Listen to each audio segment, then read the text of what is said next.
Hello students, मैं Gopal Jat sanitation Ajitgarh से। आज हम चैप्टर 3 विद्युत विभव स्टार्ट करने जा रहे हैं। इस चैप्टर को पढ़ने से पहले हम थोड़ा सा चैप्टर 1 और चैप्टर 2 के बारे में डिस्कस कर लेते हैं। अब तक हमने चैप्टर 2 और चैप्टर 1 जो है दोनों चैप्टर को कंप्लीट कर लिया है। अगर हम चैप्टर 1 की बात करें विद्युत क्षेत्र, तो इस चैप्टर के अंदर हमने मेनली जो टॉपिक पढ़े थे वो था, पहला जो टॉपिक था वो है विद्युत आवेश। हमने विद्युत आवेश के बारे में पढ़ा था, इसकी जो परिभाषा है या इसके जो गुणधर्म है और विद्युत आवेशन की जो विधियां हैं, मात्रक है, विमा है, इसके बारे में हमने पढ़ा था। साथ में इसके बाद में हमने जो पढ़ा था वो कूलाम का नियम पढ़ा था, यानी स्थिर विद्युत बल का जो कूलाम नियम था उसके बारे में पढ़ा था। इसमें हमने दो स्थिर आवेशों के मध्य लगने वाले जो बल होते हैं उनके बारे में पढ़ा था, और इसका एक सूत्र भी हमने यहाँ पे स्थापित किया था। फिर आगे हमने विद्युत क्षेत्र के बारे में पढ़ा था। विद्युत क्षेत्र जो है वो हमने पढ़ा था कि किसी भी आवेश के चारों ओर एक ऐसा क्षेत्र होता है जो किसी दूसरे आवेश को क्या करता है, प्रभावित करता है। तो ये हमने पढ़ा था। विद्युत क्षेत्र में हमने विद्युत क्षेत्र की तीव्रता के बारे में पढ़ा था, जिसको हमने बाद में नाम विद्युत क्षेत्र से ही दिया था। और इसमें हमने एक बिंदु आवेश के कारण किसी बिंदु पर विद्युत क्षेत्र की तीव्रता भी हमने निकाली थी। साथ में फिर हमने पढ़ा था विद्युत क्षेत्र रेखाएं या विद्युत बल रेखाएं, यानी कि किसी भी विद्युत क्षेत्र को निरूपित करने के लिए जो बल रेखाएं होती हैं उनके बारे में पढ़ा था हमने। क्षेत्र रेखाएं भी बोलते हैं, तो ये विद्युत क्षेत्र रेखाओं के बारे में पढ़ा था। इनके गुणधर्म भी हमने पढ़े थे। फिर इसके बाद में जो था हमने देखा था कि विद्युत द्विध्रुव क्या होता है वो हमने पढ़ा था, और विद्युत द्विध्रुव के कारण जो विद्युत द्विध्रुव आघूर्ण होता है वो भी हमने पढ़ा था। और इसी में हमने पढ़ा था कि विद्युत द्विध्रुव के कारण जो विद्युत क्षेत्र की तीव्रता होती है वो हमने पढ़ा था। इसमें दो केस आए थे, एक तो विद्युत द्विध्रुव के अक्ष पर हमने ज्ञात किया था विद्युत क्षेत्र, और एक निरक्ष पे ज्ञात किया था। फिर हमने इसी में विद्युत द्विध्रुव का जो बल आघूर्ण होता है उसके बारे में भी पढ़ा था, टॉर्क के बारे में पढ़ा था। तो ऐसे करके हमने चैप्टर 1 को कंप्लीट किया था। अब ये सारी चीज़ें हमको बेसिक नॉलेज हमको होना चाहिए अच्छे से। अगर ये सब अच्छे से नहीं आता है तो हमको इसको वापस से रिवाइज करना है। फिर आता है चैप्टर नंबर 2। चैप्टर 2 जो था वो था गाउस का नियम एवं उसके अनुप्रयोग। अगर हम चैप्टर 2 की बात करें तो चैप्टर 1 अच्छे से आना चाहिए, तो चैप्टर 2 भी समझ में आएगा। चैप्टर 2 में सबसे पहले हमने पढ़ा था विद्युत फ्लक्स के बारे में। तो विद्युत फ्लक्स जब स्टार्ट किया था तो हमने देखा था कि इसके बिना हमको ये चैप्टर समझ में नहीं आएगा। फिर हमने देखा था कि इसमें आवेश वितरण के बारे में पढ़ा था, जिसमें सतत आवेश वितरण का बारे में पढ़ा था, और इसमें 3 तरह के सतत आवेश वितरण हमने देखे थे। इसमें रेखीय आवेश वितरण था, पृष्ठ आवेश वितरण और आयतन आवेश वितरण। रेखीय आवेश वितरण में हमने देखा था कि रेखीय आवेश घनत्व देखा था, पृष्ठ आवेश वितरण में पृष्ठ आवेश घनत्व, और आयतन आवेश वितरण में आयतन आवेश घनत्व के बारे में पढ़ा था। फिर इसके बाद में जो टॉपिक था वो था गाउस का नियम। देखो गाउस का नियम में हमने जब पढ़ा था ये, तो तब हमने बात की थी कि ये समझ में तभी आएगा जब हमको विद्युत फ्लक्स और आवेश वितरण के बारे में अच्छे से पता होगा। फिर गाउस के नियम के बाद में हमने गाउस के नियम के अनुप्रयोग पढ़े थे। इसमें हमने देखा था कि अलग अलग आकृतियों की वजह से हमने किसी बिंदु पर विद्युत क्षेत्र की तीव्रता के जो सूत्र थे वो व्युत्पन्न किए थे। जैसे हमने देखा था किसी अनंत लंबाई के चालक तार के कारण विद्युत क्षेत्र की तीव्रता, किसी चालक प्लेट के कारण, किसी अचालक प्लेट के कारण विद्युत क्षेत्र की तीव्रता, किसी चालक गोले के कारण विद्युत क्षेत्र की तीव्रता, या किसी गोलीय कोष के कारण विद्युत क्षेत्र की तीव्रता, या हम बोलें किसी अचालक गोले के कारण विद्युत क्षेत्र की तीव्रता, ये हमने देखा था। अब इसमें जब हम गोलीय कोष, चालक गोला और अचालक गोले की जब बात करते हैं तब हमने क्या किया था कि अलग अलग केस लिए थे कि जैसे मान लो चालक गोला है तो उसके बाहर स्थित बिंदु पर विद्युत क्षेत्र की तीव्रता ज्ञात की थी। इसके अलावा इसी में हमने देखा था कि पृष्ठ पर कोई जो चालक गोला है या गोलीय कोष है या अचालक गोला है उसके पृष्ठ पर विद्युत क्षेत्र की तीव्रता क्या है। फिर हमने उसी में देखा था पृष्ठ उस चालक गोले के कारण अंदर किसी बिंदु पर विद्युत क्षेत्र की तीव्रता देखी थी, या अचालक गोले के कारण भी देखा था हमने। तो ये सब जो गाउस के नियम के अनुप्रयोग हमने पढ़े थे ये हमको अच्छे से आना चाहिए। देखो गाउस के नियम के अनुप्रयोग का जो रिजल्ट है वो हमको आएगा तो हमको इस चैप्टर के अंदर जो विद्युत विभव हम पढ़ेंगे वो हमको समझ में आएगा। तो इसलिए हमको गाउस के नियम के अनुप्रयोग के जो रिजल्ट्स हैं वो अच्छे से आने चाहिए। फिर हमने आवेशी चालक की सतह पर बल हमने ज्ञात किया था।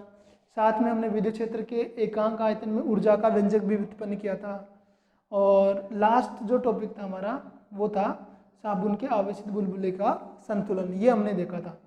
तो फर्स्ट और सेकंड चैप्टर हमने अच्छे से पढ़ा था और ये हमको आना भी चाहिए। देखो फर्स्ट सेकंड चैप्टर अगर हमको सही से आएगा तो हमको थर्ड चैप्टर जो है विद्युत विभव समझ में आएगा। तो ये हमको ध्यान रखना है, ठीक है।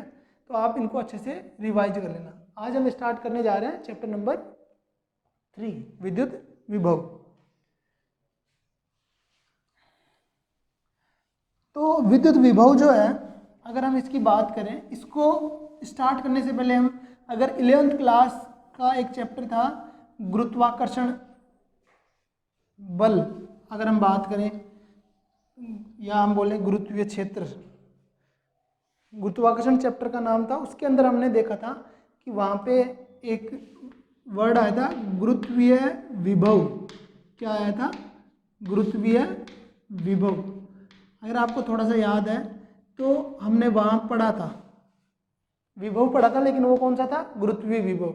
और वहीं पे हमने एक चीज़ ये भी देखी होगी, गुरुत्वीय विभवांतर भी बोल सकते हैं हम। अब उस समय जब हमने पढ़ा था तो उसमें क्या देखा था हमने, इस चैप्टर में हम विद्युत क्षेत्र को कोरिलेट कर रहे हैं, विद्युत क्षेत्र को विद्युत विभव से। वहाँ पे हमने गुरुत्वीय विभव और गुरुत्वीय विभवांतर जो पढ़ा था वो गुरुत्वीय क्षेत्र से रिलेटेड था। किससे रिलेटेड था? गुरुत्वीय क्षेत्र। यानी कोई भी द्रव्यमान के चारों ओर, किसी भी द्रव्यमान के चारों ओर एक क्षेत्र होता है जिसको हम क्या बोलते हैं? गुरुत्वीय क्षेत्र। जैसे पृथ्वी है तो पृथ्वी के चारों ओर गुरुत्वाकर्षण, पृथ्वी जो है अपने आसपास की जो वस्तुएं होती हैं या ग्रह हैं, दूसरे उपग्रह, उन पर क्या लगाता है? गुरुत्वाकर्षण बल लगाती है। तो वो किसकी वजह से? गुरुत्वीय क्षेत्र की वजह से। तो यहाँ पे हम अगर बात करें तो यहाँ पे गुरुत्वीय विभव को या गुरुत्वीय विभवांतर को कैसे डिफाइन किया था हमने? अगर हम गुरुत्वीय विभवांतर की बात करें तो हमने देखा था वहाँ, जैसे मान लो ये गुरुत्वीय क्षेत्र है, तो जब हम किसी एकांक परीक्षण द्रव्यमान या एकांक द्रव्यमान को हम एक बिंदु से दूसरे बिंदु तक, इस गुरुत्वीय क्षेत्र में एक बिंदु से दूसरे बिंदु तक लेके गए थे, किसके? गुरुत्वीय क्षेत्र के विरुद्ध। तो यहाँ पे हमने देखा था कि ये जो किया गया गुरुत्वीय क्षेत्र के विरुद्ध जो किया गया कार्य होता है इसको ले जाने में, वही क्या था? इन दोनों बिंदुओं के बीच में गुरुत्वीय विभवांतर था। क्या बोल रहे हैं यहाँ पे? अगर किसी एकांक द्रव्यमान को गुरुत्वीय क्षेत्र में एक बिंदु से दूसरे बिंदु तक लेकर जाते हैं और उस गुरुत्वीय क्षेत्र के विरुद्ध जो हमने यहाँ पे कार्य किया है वो कार्य क्या कहलाता है? गुरुत्वीय विभवांतर कहलाता है इन दोनों बिंदुओं के बीच। लेकिन जब हम गुरुत्वीय विभव की हमने बात की थी तब हमने क्या किया था? हमने जो द्रव्यमान था, एकांक द्रव्यमान, परीक्षण द्रव्यमान, वो हम अनंत पे रख रहे थे। कहाँ पे रख रहे थे? अनंत पर। जब हम अनंत से किसी एकांक द्रव्यमान को गुरुत्वीय क्षेत्र में स्थित किसी बिंदु पर लेके आते हैं तो गुरुत्वीय क्षेत्र के विरुद्ध जो किया गया कार्य होता है वो क्या कहलाता है? गुरुत्वीय विभव कहलाता है। ठीक है, तो ये हमने पढ़ा था। और इसी से रिलेटेड हम यहाँ पे पढ़ेंगे विद्युत विभव। यहाँ पे गुरुत्वीय विभव और गुरुत्वीय विभवांतर था, तो हम स्टार्ट करते हैं यहाँ पे। और एक चीज़ और, यहाँ पे जब हम इसको यहाँ पे लेके जाते हैं एक बिंदु से दूसरे बिंदु या अनंत से विद्युत क्षेत्र गुरुत्वीय क्षेत्र के किसी बिंदु पर, तो हमने ये भी देखा था कि यहाँ पे जो किया गया कार्य जो होता है वो इसकी स्थितिज ऊर्जा में परिवर्तन के बराबर होता है। किसके बराबर होता है? और स्थितिज ऊर्जा कौन सी थी? गुरुत्वीय स्थितिज ऊर्जा। साथ में हमने ये भी देखा था कि जब हम किसी एकांक द्रव्यमान को एक बिंदु से दूसरे बिंदु या अनंत से किसी बिंदु पर लेके आते हैं तो हम उसको बिना त्वरित किए हुए लेके जाते हैं, यानी कि उसकी गतिज ऊर्जा में कोई परिवर्तन नहीं करते हैं। तो ये सारे पॉइंट हमको आने चाहिए, फिर भी हम यहाँ पे वापस से डिस्कस करेंगे। तो ये जो गुरुत्वीय विभव या हम बात करें विद्युत विभव की, दोनों ही केस में हमने यहाँ पे बात की कि जो विद्युत स्थितिज ऊर्जा है या गुरुत्वीय स्थितिज ऊर्जा है उसकी हमने बात की थी। गुरुत्वाकर्षण वाले चैप्टर में गुरुत्वीय स्थितिज ऊर्जा की बात की थी, यहाँ पे हम वैद्युत स्थितिज ऊर्जा की बात करेंगे। तो सबसे पहले हम स्टार्ट करते हैं विभवांतर की। किसकी बात करेंगे अपन? विभवांतर की। तो देखो विभवांतर का मतलब क्या है? विभव प्लस अंतर, यानी कि यहाँ पे हम पढ़ेंगे दो बिंदुओं के बीच के विभव का अंतर। और ये वैद्युत विभवांतर है तो वैद्युत विभवांतर है तो हम वैद्युत क्षेत्र की यहाँ पे बात करेंगे। 11th क्लास में हमने गुरुत्वीय क्षेत्र की बात की थी। तो अगर जैसे मान लो कि ये एक वैद्युत क्षेत्र को निरूपित कर रही है, ये विद्युत क्षेत्र रेखाएं हैं। हमने देखा था विद्युत क्षेत्र रेखाएं किसी भी विद्युत क्षेत्र को निरूपित करने के लिए काम में ली जाती हैं। अब अगर मान लेते हैं कि हम यहाँ पे एक बिंदु ले लेते हैं A और एक बिंदु यहाँ ले लेते हैं B। अब यहाँ पे हम क्या करेंगे कि एक आवेश लेंगे। जब भी हम किसी भी चीज़ को परिभाषित करते हैं तो कुछ मानक लेके चलते हैं, कुछ स्टैंडर्ड लेके चलते हैं। तो यहाँ पे जो हम आवेश की बात करेंगे, यहाँ पे आवेश की बात करेंगे, वो आवेश कैसा आवेश होगा? एकांक धनावेश होगा। क्या होगा? एकांक धनावेश। और इसको हम बोलते हैं परीक्षण धनावेश भी बोलते हैं। इसको क्या बोलते हैं? परीक्षण धनावेश। एकांक परीक्षण धनावेश, एकांक परीक्षण धनावेश। अब यहाँ पे देखो, जब धनावेश की बात कर रहे हैं, अगर हम इस एकांक परीक्षण धनावेश को जैसे ले लेते हैं क्यू नोट से, क्या ले लेते हैं इसको? Q note. अब इसको जब हम बिंदु ए से बिंदु बी तक लेके जाएंगे तो हमको क्या करना पड़ेगा? यहाँ पे कार्य करना पड़ेगा। किसके विरुद्ध कार्य करना पड़ेगा? जो यहाँ पे वैद्युत क्षेत्र है उस विद्युत क्षेत्र के विरुद्ध कार्य करना पड़ेगा। क्यों करना पड़ेगा? देखो, विद्युत क्षेत्र में स्थित अगर कोई आवेश है तो आवेश दो प्रकार का होता है, धनावेश और ऋणावेश। धनावेश पर जो है विद्युत क्षेत्र के कारण जो बल लगता है वो विद्युत क्षेत्र की दिशा में लगता है, और ऋणावेश पर जो बल लगता है वो विद्युत क्षेत्र के विपरीत दिशा में लगता है, जो बल लगता है। ठीक है ना, ये हमको ध्यान रखना है। तो यहाँ पे इस पे क्यू नोट क्या है? एकांक परीक्षण धनावेश है, तो इस पे बल किधर लगेगा? विद्युत क्षेत्र की दिशा में। विद्युत क्षेत्र की दिशा क्या है? ये है। ये जो विद्युत बल रेखाओं की जो दिशा है वही क्या होगी? विद्युत क्षेत्र की दिशा होगी। तो इस पे बल इधर लग रहा है, तो हमको इस धनावेश को इधर ले जाने के लिए क्या करना पड़ेगा? कार्य करना पड़ेगा। किसके विरुद्ध? वैद्युत क्षेत्र के विरुद्ध। तो वैद्युत क्षेत्र के विरुद्ध इस एकांक धनावेश को बिंदु ए से बिंदु बी तक ले जाने में जो किया गया कार्य होता है वही क्या होता है? बिंदु ए और बिंदु बी के बीच वैद्युत विभवांतर को व्यक्त करता है। अब यहाँ पे भी हम क्या करेंगे? यहाँ पे भी हम बोलेंगे कि जब हम इस एकांक परीक्षण धनावेश को बिंदु ए से बी तक लेकर जाते हैं विद्युत क्षेत्र के विरुद्ध, तो यहाँ पे क्या करना होगा? यहाँ पे हम बोलेंगे कि गतिज ऊर्जा में कोई परिवर्तन नहीं करते हैं। क्या नहीं करेंगे? गतिज ऊर्जा में कोई परिवर्तन नहीं करते हैं।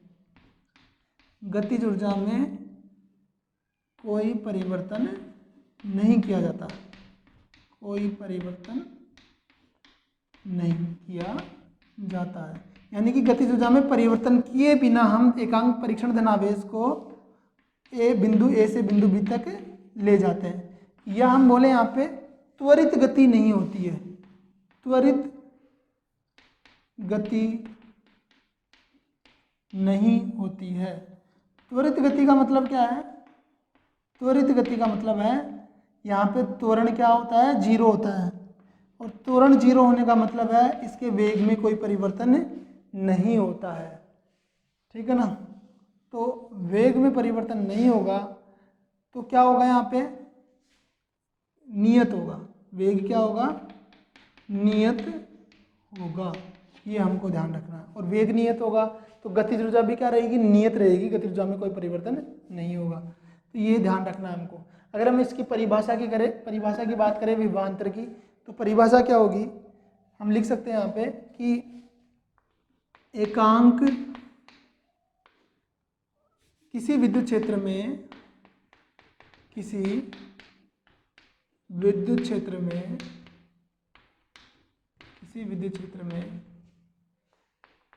एकांक परीक्षण धनावेश को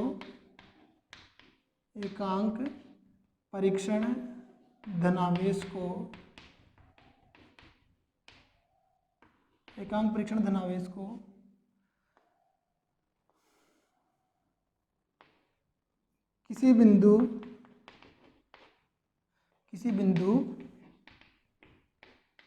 ए से बिंदु बी तक बिना त्वरित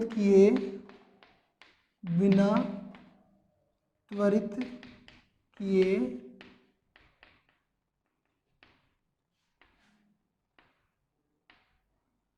विद्युत क्षेत्र के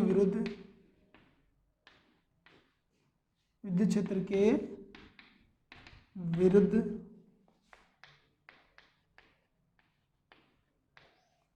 ले जाने में विद्युत क्षेत्र के विरुद्ध ले जाने में बाह्य बलों द्वारा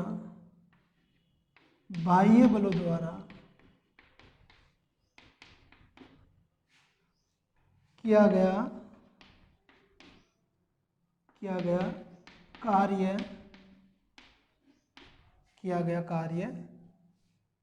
उन बिंदुओं के मध्य उन दो बिंदुओं के मध्य विभवांतर कहलाता है।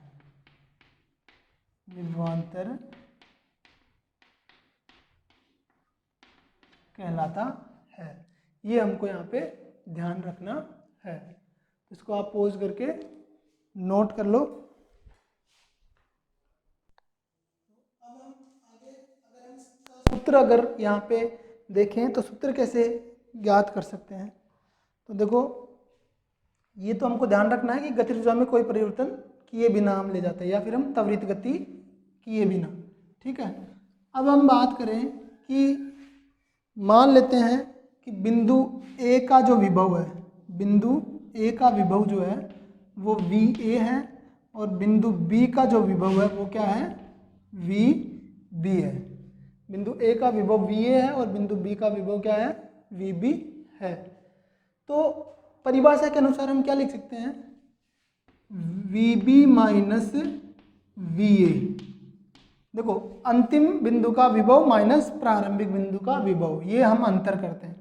तो VB माइनस VA बराबर, यहाँ पे क्या लिखा है देखो, बाह्य बलों द्वारा किया गया कार्य। बाह्य बल, तो बाह्य को जो इंग्लिश में बोलते हैं वो एक्सटर्नल बोलते हैं। तो क्या होगा, WEXT एक्सटर्नल बटे में क्या आएगा, देखो यहाँ पे लिखा है किसी विद्युत क्षेत्र में एकांक परीक्षण धनावेश को किसी बिंदु A से B तक बिना त्वरित किए विद्युत क्षेत्र के विरुद्ध ले जाने में बाह्य बलों द्वारा किया गया कार्य उन दो बिंदुओं के मध्य विभवांतर कहलाता है। तो परिभाषा से हम लिख सकते हैं W एक्सटर्नल बटे Q नोट। एकांक परीक्षण धनावेश को क्या लिख लेते हैं, Q नोट यहाँ पे ले रहे हैं। तो ये जो है, ये परिभाषा के अनुसार दो बिंदुओं के मध्य विभवांतर का सूत्र आ जाता है। अब जब हम बात कर रहे हैं यहाँ पे कि गतिज ऊर्जा में बिना परिवर्तन किए, तो यहाँ पे स्थितिज ऊर्जा का क्या रोल रहेगा। देखो, यहाँ पे जो विभवांतर है वो क्या है, बाह्य बलों द्वारा विद्युत क्षेत्र के विरुद्ध किया गया कार्य है एकांक परीक्षण धनावेश पर। तो यहाँ पे स्थितिज ऊर्जा भी होगी और गतिज ऊर्जा भी होगी। अब गतिज ऊर्जा में तो कोई परिवर्तन नहीं हो रहा है, तो ये जो किया गया कार्य है वो विद्युत क्षेत्र की में जो है विद्युत स्थितिज ऊर्जा के रूप में क्या हो जाता है, संचित हो जाता है। क्या बोल रहे हैं हम यहाँ पे कि इस धनावेश को एक बिंदु से दूसरे बिंदु तक लेके जा रहे हैं, तो जो किया गया कार्य है वो विद्युत स्थितिज ऊर्जा के रूप में क्या हो जाता है, संचित हो जाता है। तो यहाँ पे हम बात करें अगर कि जैसे मान लेते हैं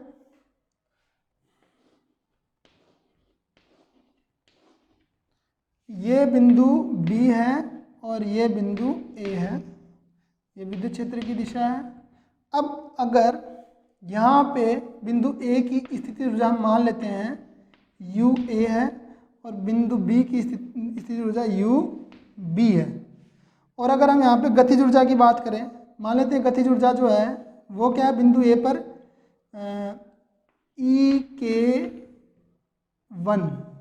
EK लिख लेते हैं, और बिंदु B की जो स्थितिज ऊर्जा है वो गतिज ऊर्जा की बात कर रहे हैं अपन, वो लिख लेते हैं EKB।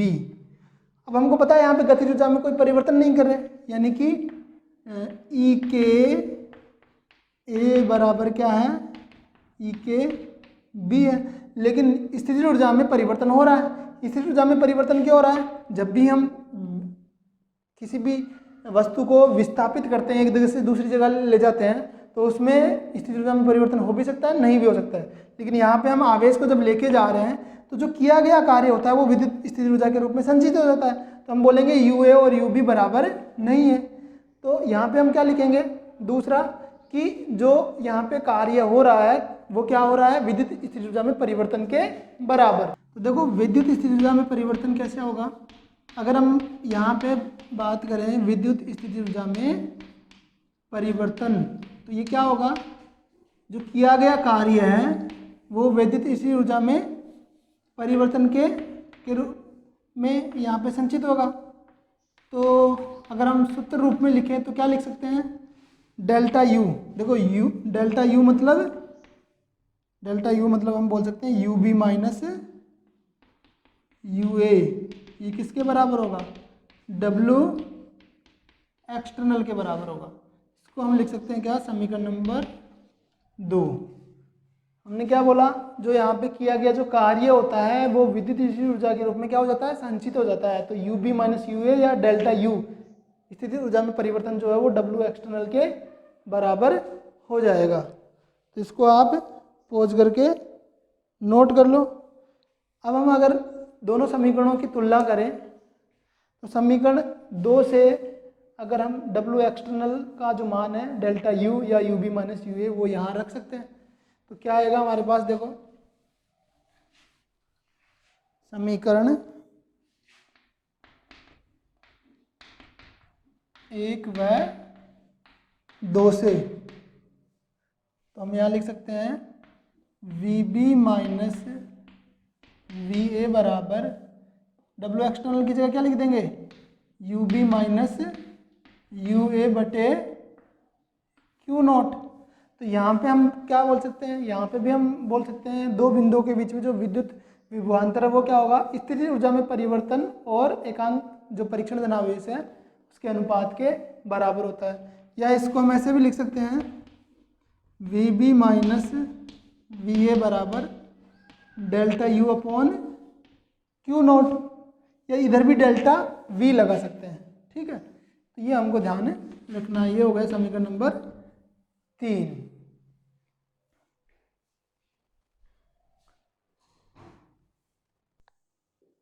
अब बात करेंगे विभव की।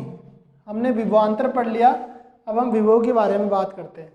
देखो विभवांतर में हमने देखा था कि किसी भी एकांक परीक्षण धनावेश को हम जब विद्युत क्षेत्र में एक बिंदु से दूसरे बिंदु तक लेके जाते हैं तो किया गया जो कार्य होता है बाह्य बलों के द्वारा वो क्या होता है,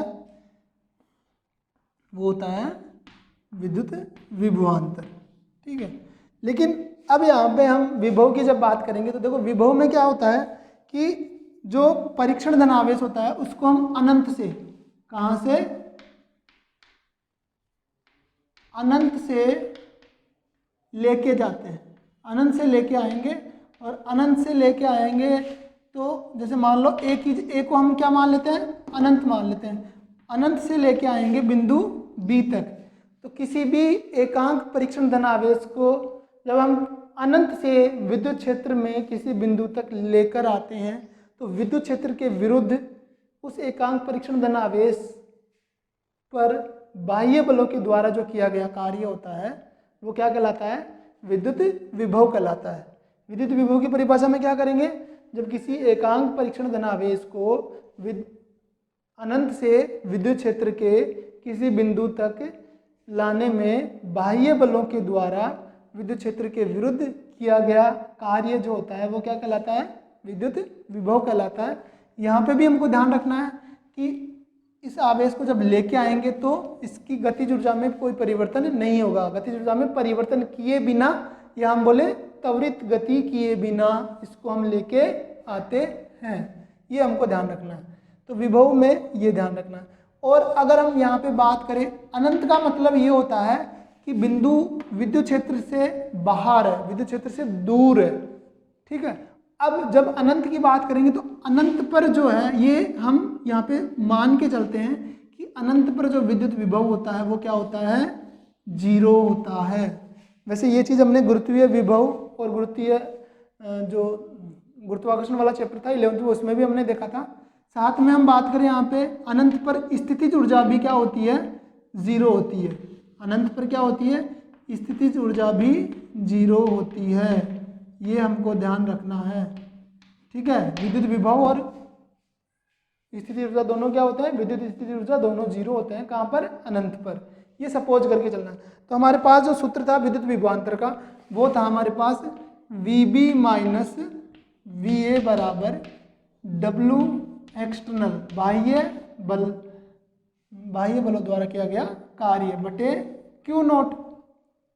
अब हम जब अनंत से लेके आ रहे हैं बिंदु B तक, तो हम एक ही जगह क्या लिख देंगे, अनंत लिख देंगे। विभव के लिए क्या होगा, विभव के केस में VB माइनस V अनंत बराबर W एक्सटर्नल बटे Q नॉट, और यहाँ पे V अनंत क्या है, 0 है, तो ये 0 हो जाएगा। तो हमारे पास क्या आ जाएगा, W एक्सटर्नल बटे Q नॉट। तो हमारे पास क्या आ गया, हमारे पास VB बराबर क्या आ गया, W एक्सटर्नल बटे Q नॉट। तो ये हो गया किसी बिंदु B का विभव। और अगर इसको व्यापक रूप में लिखे, जनरल फॉर्म में लिखे, तो व्यापक रूप में हम क्या लिख सकते हैं, बिंदु B को हटा देते हैं, तो ये क्या हो जाएगा, V बराबर W एक्सटर्नल बटे Q नॉट, ठीक है। ये किसी भी बिंदु के लिए हो गया विभव का मान, ठीक। और अगर इसको हम स्थितिज ऊर्जा के रूप में लिखें, तो स्थितिज ऊर्जा के रूप में क्या लिख सकते हैं, हमको पता है VB माइनस VA जो है वो क्या होता है, UB माइनस UA बटे Q नॉट होता है। तो इसके अंदर हम क्या करेंगे, VA की जगह 0 रख देंगे, UA की जगह 0 रख देंगे। तो यहाँ से हमारे पास क्या आएगा, देखो अगर यहाँ से हम रखते हैं तो हमारे पास आ जाएगा VB बराबर UB बटे Q नॉट। ये क्या आ गया, ये स्थितिज ऊर्जा के रूप में आ गया। या इसको हम लिख सकते हैं V बराबर U अपॉन Q नॉट, ये हमको आना चाहिए। ये तो विभव हो गया बाह्य बलों के विरुद्ध, बाह्य बलों द्वारा विद्युत क्षेत्र के विरुद्ध किए गए कार्य के रूप में, और ये स्थितिज ऊर्जा के रूप में। इसको आप पॉज करके नोट कर लो। अब हम बात करेंगे विभव और विभवांतर की जो इकाई है, मात्रक, और इसकी जो विमीय सूत्र है उनकी बात करेंगे। तो विमीय सूत्र या इकाई निकालने के लिए हमको क्या पता होना चाहिए, सूत्र पता होना चाहिए किसी भी भौतिक राशि का या उसकी। तो सबसे पहले हम बात करें विभव या विभवांतर जो भी ले, विभव को ले लेते हैं। जैसे V बराबर क्या है, W एक्सटर्नल बटे Q नॉट, ये होता है। W क्या है, कार्य, या ऊर्जा के रूप में लेओगे तो U बटे Q नॉट। तो कार्य और ऊर्जा दोनों का जो SI मात्रक होता है वो क्या होता है, जूल होता है। और आवेश का SI मात्रक क्या होता है, कूलॉम होता है। तो यहाँ पे मात्रक की बात कर रहे हैं, मात्रक या इकाई। तो SI मात्रक अगर निकालें तो क्या होगा, विभव का SI मात्रक जूल पर कूलॉम, जूल पर कूलॉम। जूल को कैपिटल J से लिखते हैं, कूलॉम को कैपिटल C से। या इसको हम ऐसे भी लिख सकते हैं जूल पर कूलॉम, या इसको हम ऐसे लिख सकते हैं जूल पर कूलॉम के लिए पावर -1 हो जाएगा। ये हो जाएगा विभव का SI मात्रक। जब आप विभवांतर की बात करते हो तो देखो विभवांतर में, विभवांतर की बात कर रहे हो तो विभवांतर का सूत्र क्या है, हम लिखते हैं VB माइनस VA बराबर W एक्सटर्नल बटे Q नॉट। दोनों ही सूत्र में हमने देखा कि ये चीज़ सेम आ रही है। तो विभवांतर का जो मात्रक होगा वो भी क्या होगा, विभव के मात्रक के समान। तो यहाँ पे लिख सकते हैं विभव या विभवांतर का SI मात्रक, ये हमको ध्यान रखना है, ठीक है। अब हम बात करेंगे इसके विमीय सूत्र की। तो विमीय सूत्र हम कैसे ज्ञात कर सकते हैं, तो देखो जो सूत्र है उसी से हम विमीय सूत्र भी ज्ञात करेंगे। कैसे निकालोगे, विमीय सूत्र जो है उसकी बात करते हैं।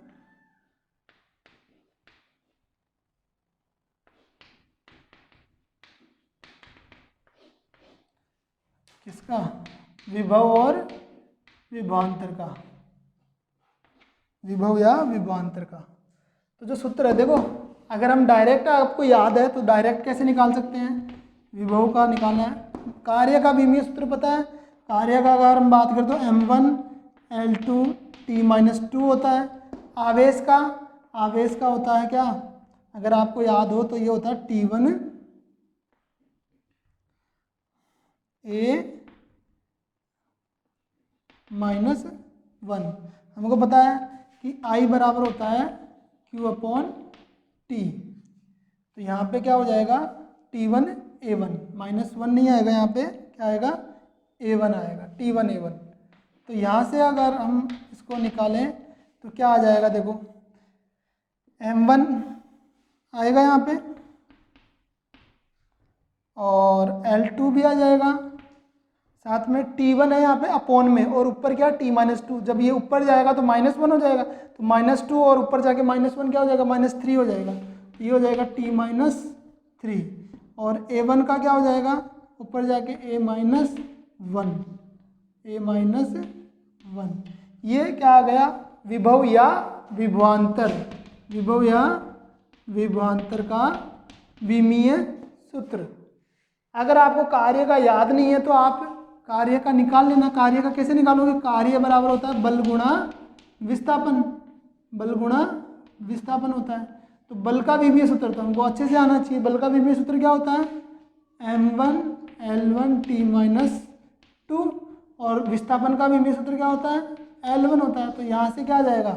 m1 L2 t-2 हो जाएगा। ठीक है, ये हमको यहाँ पे ध्यान रखना है। I बराबर, धारा बराबर क्या होता है? आवेश बटे समय। जब भी हम विमीय सूत्र निकालते हैं तो विमीय सूत्र में हम जो 7 मूल भौतिक राशियां हैं उनके मात्रकों के रूप में ही हम यहाँ पे विमीय सूत्रों को व्यक्त करते हैं। तो हमको थोड़ा सा आइडिया होना चाहिए। 11th क्लास में जब हमने मात्रक और विमाएँ पढ़ी थी वो चीज़ें हमको आनी चाहिए। तो आज हम इतना पढ़ेंगे। Thank you.